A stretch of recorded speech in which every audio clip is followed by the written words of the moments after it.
Hey, it's Dan. Welcome back. This is I Allegedly. And I've got a good one for you today because, man, the landlords always win. A lot to cover in this video in regards to business. And man, oh man, is it good to be home right now. I'll tell you that.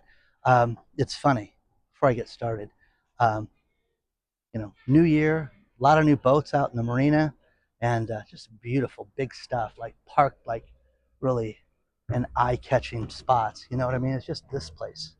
Just unbelievable. I mean, this stuff is just big huevos.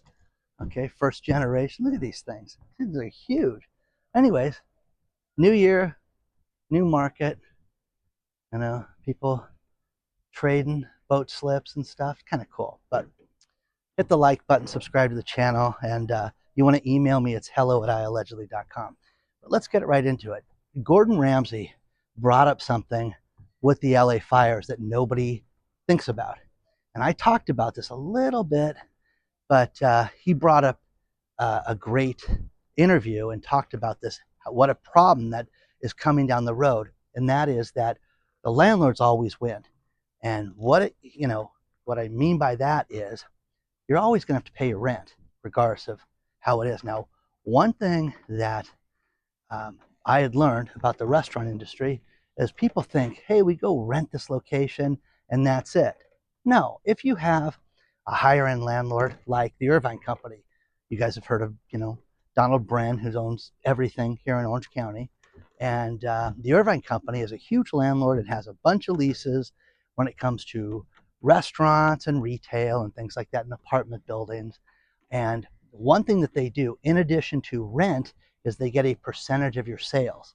Now, what Gordon Ramsay said was, hey, when they see it's me, they want to meet me. They want, more money from us because they know that we can pay it. And, they get demand and they want a bigger percentage of the business, which is, he says, it's the good and bad. It's the double-edged sword of being successful. Now, Gordon Ramsay now has he's worth $200 million. He's got 88 restaurants now, which I was going to say like he's got 20. Okay, 88 restaurants. And last time I ate at one of his was Hell's Kitchen for my daughter's birthday. It was just amazing. It's a great experience. It's fun. It's in Vegas. The food was great. The service is great, but it's just like clockwork, man. It is such a nice experience. Is it high end? Yes. You're gonna pay a little more for that? Yes. But there's just no messing around, and get your appetizers out at certain times, drinks out. Everything is done in just such a way that is just professional. But what he talked about is these LA fires are going to create such a real, people are going to get realistic on how bad the landlords are and how they always win, because they're not going to give concessions. Hey, sorry that, the businesses around you burnt down, but you're going to continue to pay us rent. And people are like, what are you talking about? Do we get any kind of deal we can work out right now? No, there's no deal. None at all right now. So you're going to see so many businesses go out of business right now that it's going to be shocking during this time. And it's going to start in Southern California, and it's going to continue on and on and on and on and on. And the first thing is that, again, the rent, the high prices with inflation of what everybody's paying right now is just part of society. Now, I had a couple people write me wanting to know why prices have not gone down in the first couple days of Donald Trump's administration. At first, I thought the first person was kidding. Isn't that funny? And then I realized they were serious. It's like, what's he going to do about gas? Gas is still high today. I mean, that compares to the idiot that wrote me, hey, Donald Trump's been president for 2 weeks. In November, she wrote me to say, why hasn't there been any changes yet? And I had to explain to her that there's an inauguration that was, 100 days away. Huh? Okay. Anyways, point of all this is that all these fires have shown people how bad it is. Now, a couple things. A buddy of mine, his wife is sick, and we've been trying to get together and have lunch. We're finally going to do it tomorrow. And I went by, it's in Tustin. I went by my P.O. box, which if you guys have ever sent me mail, it's in Tustin, California. And I went by the P.O. box today, and as I was driving towards the freeway, one of the restaurants, hey, let's go eat here or here. It's place opened in October. October 15th is when this restaurant opened. It was an Asian steakhouse. I'm not going to say the name of it because this is embarrassing. So, needless to say, the Asian steakhouse opens, and we've been trying to go there since October. Wife gets sick, the holidays, everything. I drove by today. They're ripping the sign down, remodeling it. And I pulled up and I'm like, yeah, they're pulling all the furniture. The place is done in 3 months. 3 months it's done. So all over TikTok, it was one of those things. And it's funny, the TikTok thing, TikTok is a great resource, guys, for information, marketing, business, things like that.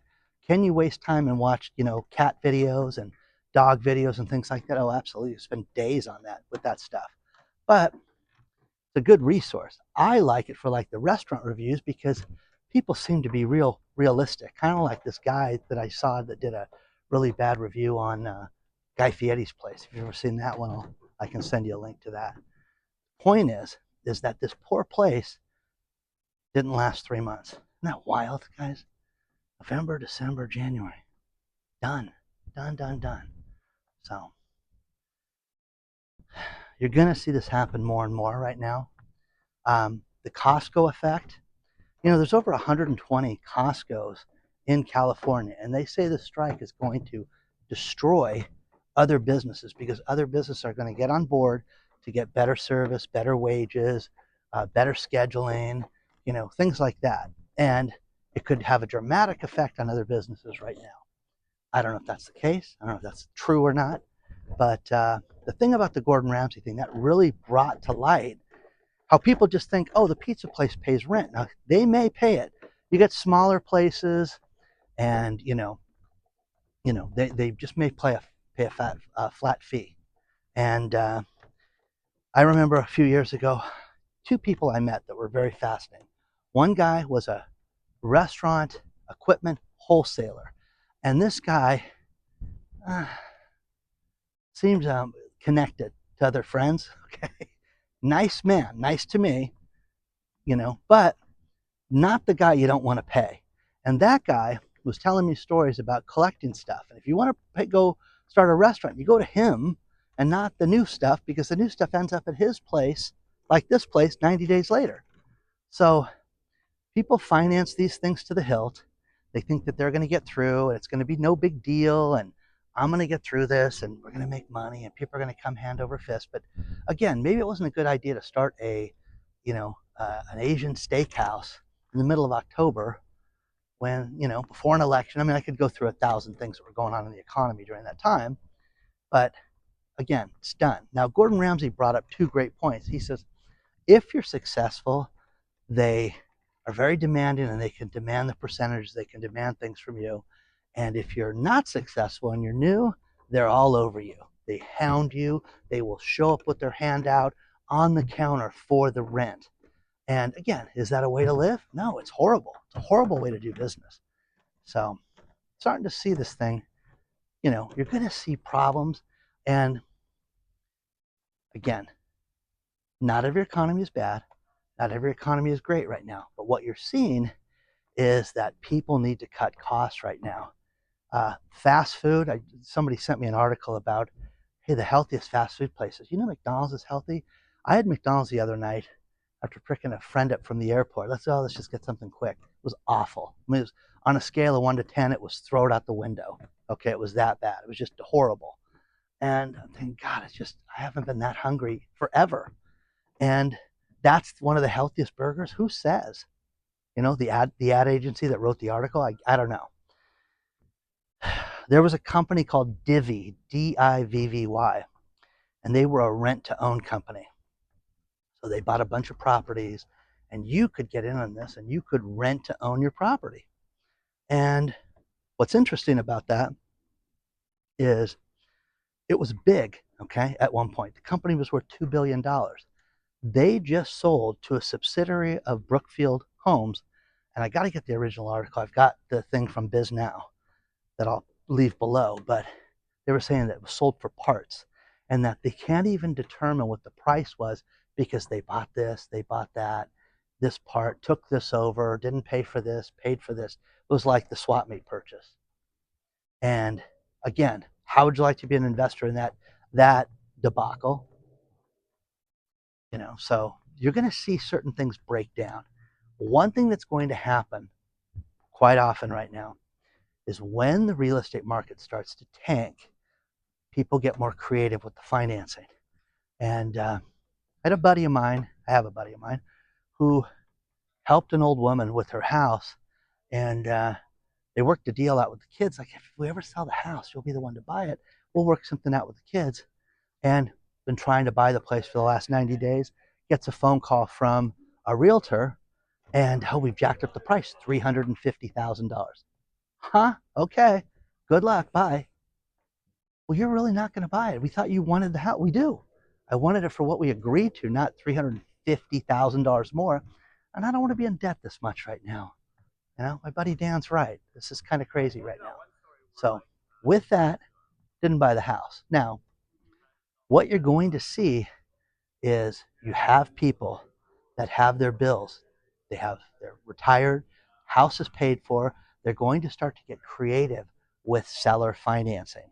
So you're going to be able to buy these homes where it'll be nothing down and the owner will carry the financing for you. Sounds great, doesn't it? That's what happened. We've seen this happen over and over again.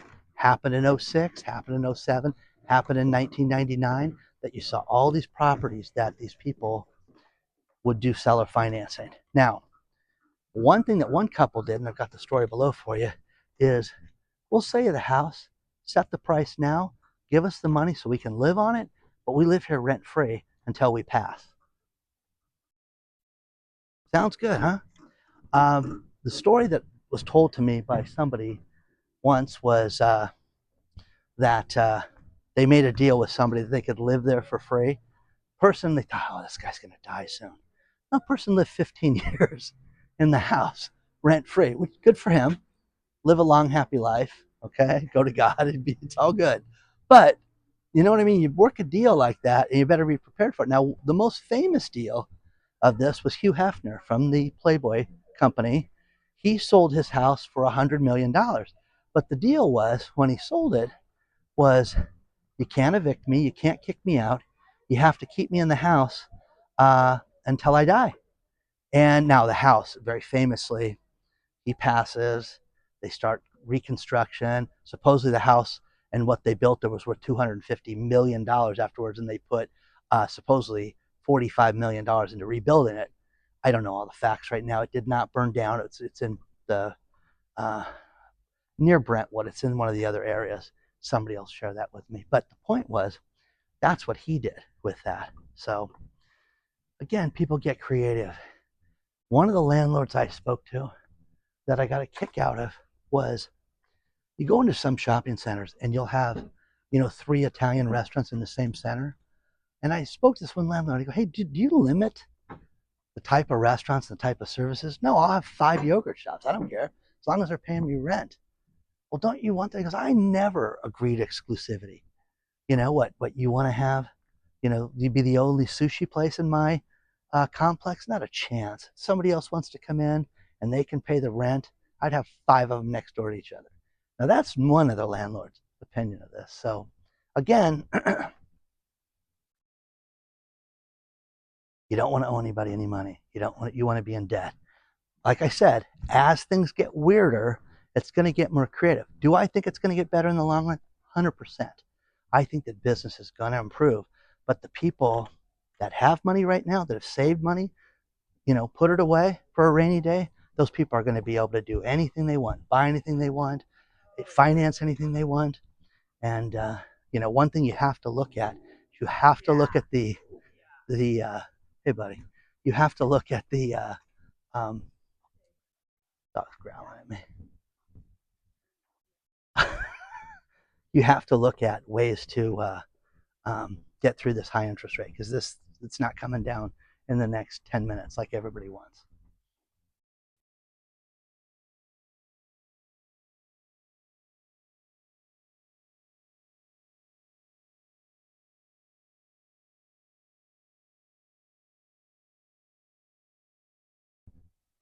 Now, government waste has been around forever and a day, and government irresponsibility, spending the wrong way. It just doesn't stop. There's a great study, I found it below for you, where $1 trillion was spent on pickleball courts, um, rats that are on cocaine, and kids' TV shows. I'm telling you guys, one thing when I was in the kids' entertainment industry that blew me away was how you could do a kids' show and have the government pay for it to be funded and produced. That means shooting it, hiring the actors, the voice people, the animation, all that stuff. And as the world gets better with AI, you could create a character, okay? And then you could have AI basically do your shows now. So you don't need to spend all this money anymore. It's very, very simple to do this. This is out there right now. Now, final thing right now. Hello. Final thing right now is the state of California right now is talking about how bad the problem is with the insurance debacle. And JP Morgan said people need to get ready because only about 20% of the damage is going to be handled. Now, the state, um, insurance czar, okay, his assistant, which you get this clown's name, so I can talk semi-intelligently about this. This guy was talking about how state auditor James Brown, okay, not that James Brown, the other. Anyways, not the good James Brown. Anyways, this guy was talking about how it's easily right now the damages that they've totaled right now are well over $100 billion. Okay, now if it's 100 and they only think 20 billion is going to get covered, what are you going to do? What are you going to do? Bankruptcy festival in Southern California. People are going to lose everything on this right now, which is so sad. It's awful. Businesses, loss of jobs, everything that's going to happen. But the estimates that I've heard already have been $150 billion. Now, there's still fires burning. As we talk about this, as I travel and I came back home, still stuff burning right now. Isn't that wild to think about? We may have rain over the weekend, this coming weekend, so it may put this stuff out. So please, guys, like, subscribe. Don't forget that we have a private channel, I Allegedly Live. You can sign up at iallegedly.tv, and we're going to watch your email list so you can see the winners of the Christmas and New Year's gifts that are being sent out, and that'll be the next email that we send out to you guys, okay? So pay attention to that, and I'll see you guys very soon.